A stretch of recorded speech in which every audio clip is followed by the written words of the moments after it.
Haskell's annual Welcome Back powwow is set for this Friday. More on that coming up. Bethany Yellowtail, a Crow member, has partnered with Carhartt with a limited edition collection later in the show. And a heartfelt 60 Scoop reunion. More details on the way.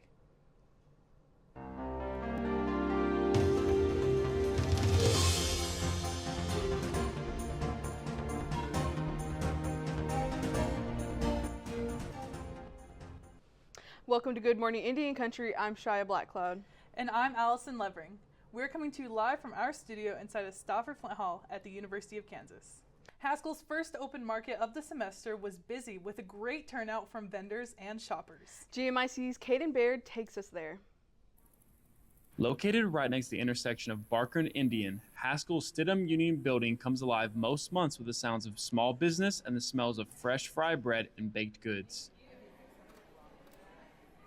With artists and local entrepreneurs on their minds, Rachel Lackey and Mackie Moore created the Indian Open Market as a way to give a small community like Lawrence big opportunities.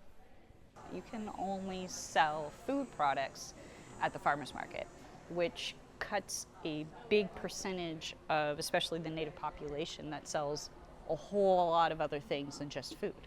So we came up with this idea to create an opportunity for students, but of course general public as well, to be able to sell their goods. It's free for both vendors and the general public. We provide tables and chairs for everybody, and it is based upon a first come, first served basis. My general rule is as long as it's legal, you can sell it. Despite what the name may suggest, the Indian Open Market welcomes all its vendors and patrons, regardless of heritage and age. We're trying to create opportunities for everybody, not just for natives. So yes, you do not have to be Native American in order to sell your products here. Not only does the market provide customers with homemade art, it can also provide a community for the artists. I enjoy coming to this. Like, I get excited to show up and meet everybody. Like today I came in and everyone that was setting up, I was like, oh, my friends are here. Like, it's a great experience. The Open Market is not the only event helping to bring up local Native artists and small business owners. The Haskell Indian Nation's USDA Extension Program provides various events for the benefit of the Lawrence community and its surrounding regions. We run events that are Native American focused and non-Native American focused, and the events are vast, crafting, cooking, agriculture. Going from only scrunchies and just some dream catchers to this, like, it's due to the USDA Haskell extension. Even with the open market, some feel small business help for natives still leaves something to be desired in Kansas. I think overall there needs to be most definitely more entrepreneurship opportunities for Native Americans because there's such a large population here. For Good Morning Indian Country, Caden Baird. If you missed out this weekend, no worries. You can catch these great vendors at the October market scheduled for October the 18th and again in November on the 22nd. Next up, Haskell Indian Nations is welcoming back the community with its annual Fall Powwow. The celebration takes place September 26th at the Haskell Powwow Grounds in Lawrence. Grand entry begins at 6 o'clock in the evening, and this event is free and open to the public, featuring drum groups, dancers, art, and food vendors. Organizers say the powwow is a way to bring families, alumni, students, and community members together to honor Native culture and celebrate the start of the fall semester. More information on becoming a vendor, please contact Skylar Wilson at Haskell. We are currently hoping for good weather this weekend as we look ahead to those events.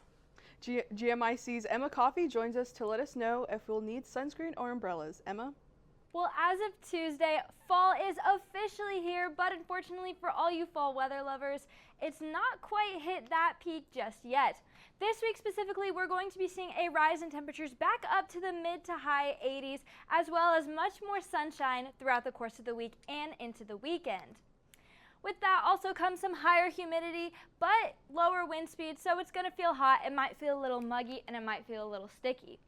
Taking a look now at Wednesday's forecast, a high of 70 degrees, cloudy skies, and scattered rain showers throughout the day, currently sitting at around a 60% chance of rain. That humidity is all the way up at 87%, and those wind speeds are capping off at around 11 miles per hour. So with that rain and with those wind speeds, it is making for a pretty brisk but still nice day with that rain. Taking a look at our hourly planner for Wednesday, 12 p.m. we're sitting at around 65 degrees, wind speeds north-northeast at 10 miles per hour, up to 69 degrees at 2 p.m. and our high for the day is sitting at 70 degrees, and that's happening at around 5 p.m.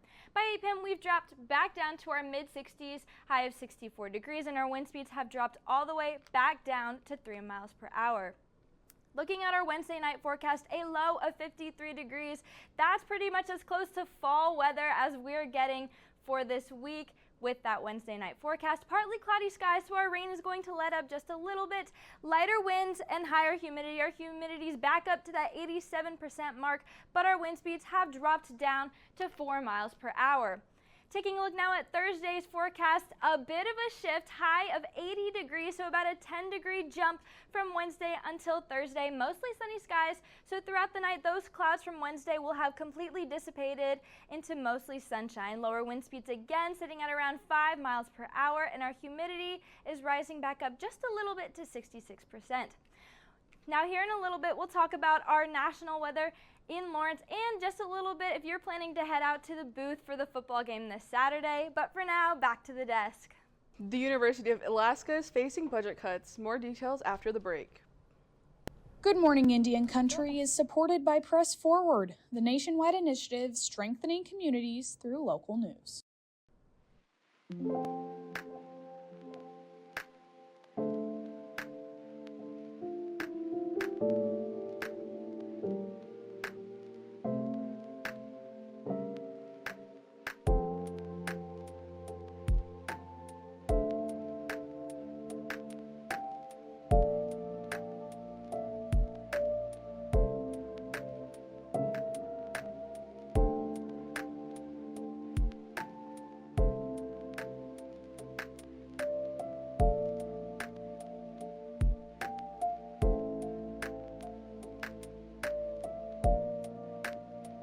What slide is it on?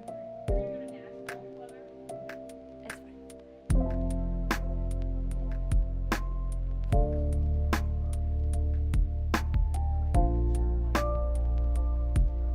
I think it's okay. I clicked to the next slide. So as long as it doesn't say Thursday.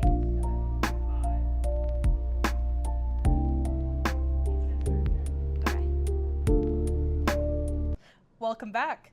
New Mexico Pueblo leaders joined members of the state's congressional delegation in Washington, D.C.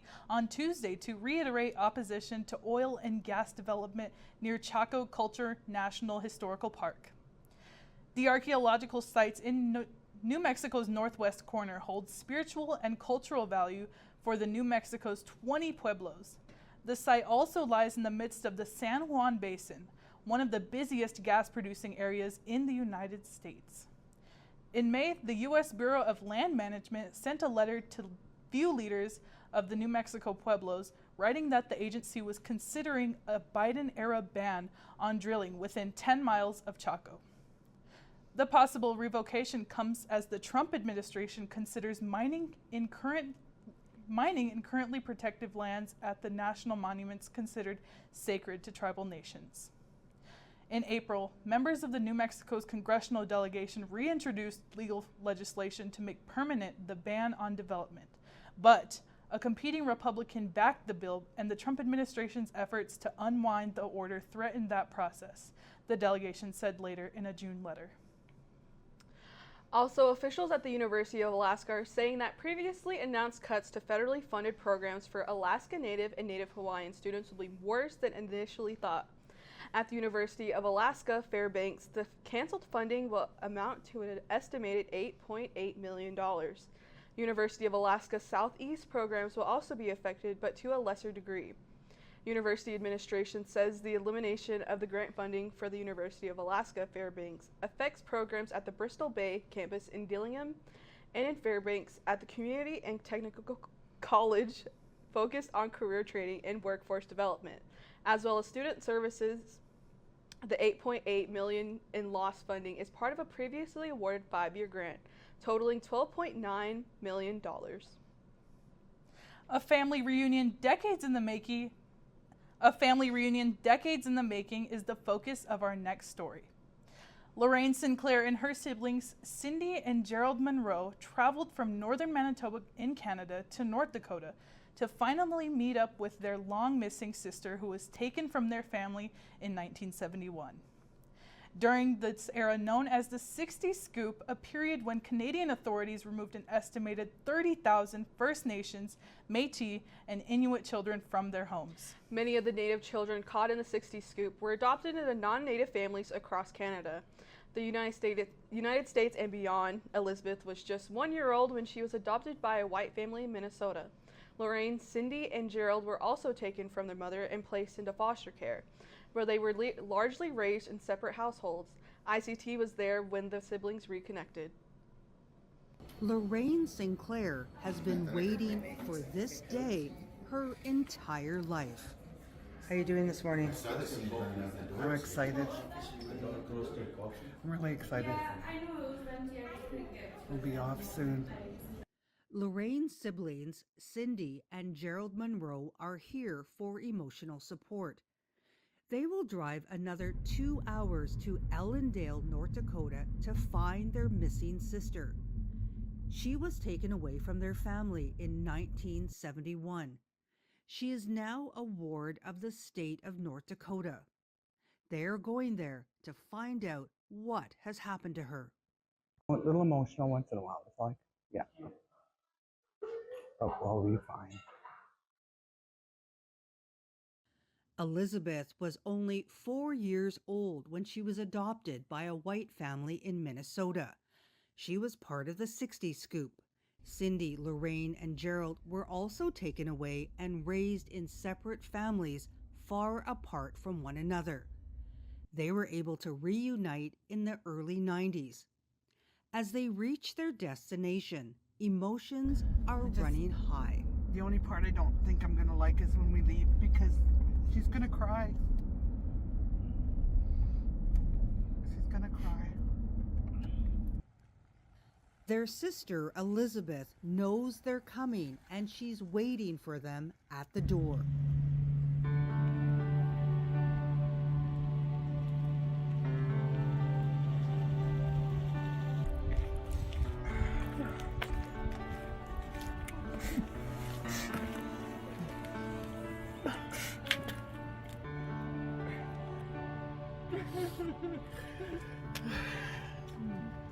Oh, God. Everybody has to find their family, and we can't leave anybody behind. No one should be left behind. And if you would like to watch the rest of this amazing reunion story, head on over to ictnews.org. We will also share the link of the full story on our GMIC Facebook page. Bethany Yellowtail, an acclaimed Native American designer and Montana native, has partnered with Carhartt to celebrate Native American heritage in a limited edition fall collection. Carhartt recently released a video highlighting Yellowtail's story, from growing up on her family's cattle ranch in Wyola on the Crow Reservation to launching her own fashion business. The collection reflects shared histories of hard work and heritage woven into each piece. The first item in the collection is a woven Montana active jacket featuring a mountain motif inspired by Yellowtail's childhood home. The jacket, part of Carhartt's 50th anniversary, celebrates the active jacket. The full Carhartt x Bethany Yellowtail collection is set to release this October. Emma is back with more weather for us. Emma? Thanks, Shia. Well, if you are heading to the booth this Saturday for KU's football game against Cincinnati, here's a little bit of the forecast that you might be expecting. In that morning time frame around 9 a.m., we're sitting at around 61 degrees, partly cloudy skies. By the time kickoff happens at 11 a.m., we're up to 71 degrees. Once again, those clouds are still pretty prevalent up until our afternoon time frame towards the end of the game at around 3 p.m. high of 80 and all sunny skies. By the evening time frame, around 8 to 9 p.m., we've dropped back down to 69 degrees. Along with that changes our wind speeds in the morning and during kickoff. Wind speeds are sitting at around 9 miles per hour. By the afternoon, they've dropped down just a little bit to 6 miles per hour, and by the evening, we're all the way back down to 3 miles per hour. So overall, looking like a pretty nice day if you are planning to attend that football game. Taking a look now at our weekly forecast, like we said, showers on Wednesday, high of 70 degrees, and that is pretty much all the rain we're going to be seeing for just a little bit, so enjoy that while you can. Thursday, again, up to 80 degrees, and our temperatures are only rising from there all the way until Saturday and Sunday, high of 85 degrees. That's our high for the week. Lots of sunshine. Sunshine is going to be prevalent as we continue through the end of this week and into next week. Monday and Tuesday, high of 83 degrees, partly cloudy skies, so those clouds are coming back just a little bit. After this week, we're going to be seeing a bit of a dip in temperatures, but for right now, we're still soaking in that last little bit of summer weather. That's all we have for weather this week. Back to you, Shia and Allison. Thanks, Emma. I sure am excited about that football game. And on the topic of sports, Millie Favela will be back with sports after the break. Thank you to the Henry Luce Foundation for their support of Good Morning Indian Country.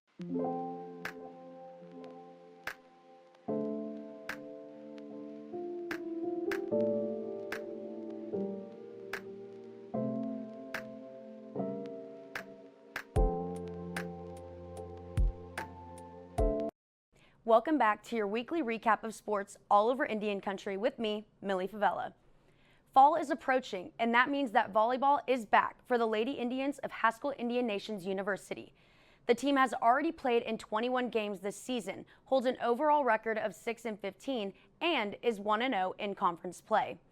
The ladies are 5-2 on home court, but are falling behind on the road 1-13. Although the team lost some notable players like Asia Benali and Jennifer Tumasiv, the team has welcomed some new talent in right side hitter Truly Jim. Junior outside hitter and sister Tressa Jim had 23 kills in a single game against Peru State College, bringing her total to 27, and has dug for 24 balls this season. Sophomore middleback Maya Delguy has clocked 17 total kills thus far, and 5'10" sophomore Haley Kelsey clocked 10 total points against Peru State College.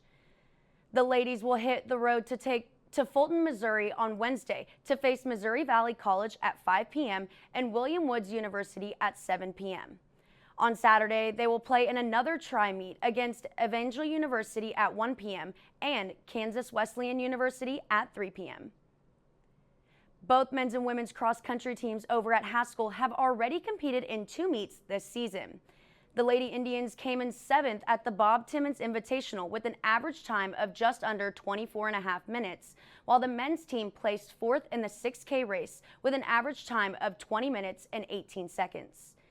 In the Larry Young Invitational earlier this month, the women finished the 5K in 10th place, and the men came in 5th in the 8K race with Diami Barrage and Javen Hale finishing in the top 10. Up next, we have an Indigenous golfer who continues to make a name for himself, Aiden Thomas. The Laguna Pueblo native claimed victory in his professional debut at the 2025 New Mexico Open at Turtleback Mountain Golf and Resort last week. The rookie shot to the top of the leaderboard with an impressive 12 under par performance in the 3-day tournament. Thomas won the 2018 New Mexico 5A Individual State Championship while attending St. Pius X High School in Albuquerque. The 23-year-old continued his education at New Mexico State, where he earned several awards, like the 2021 through 22 Western Athletic Conference Freshman of the Year. Well, that's all the sports that I have for you this week, but make sure to stay tuned after the break for a roundup of local events.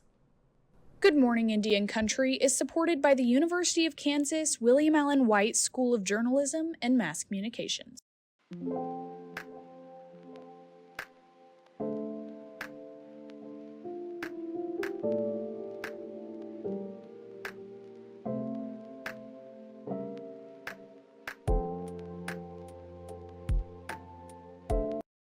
Welcome back. As we wrap up today, we want to remind you about some big events coming up this weekend. Haskell's Welcome Back Powwow is set for Friday, September 26th. Come on down, bring your chairs, and enjoy some live powwow dancing, food vendors, and music. Head lady dancer Ella Bowen will be hosting a women's applique special where you can watch the dancers battle it out in a winner-take-all special. You're not going to want to miss this, and this event is free and open to the public. Also this week, Haskell's USDA Extension Office will be hosting a second bison harvest on September 27th at 12:30 p.m. with a cookout to follow on the following day at 11 p.m. Both events located on the Haskell Power Grounds. The event is open to the public and is for all ages. GMIC will be at both events and bring you those stories next week.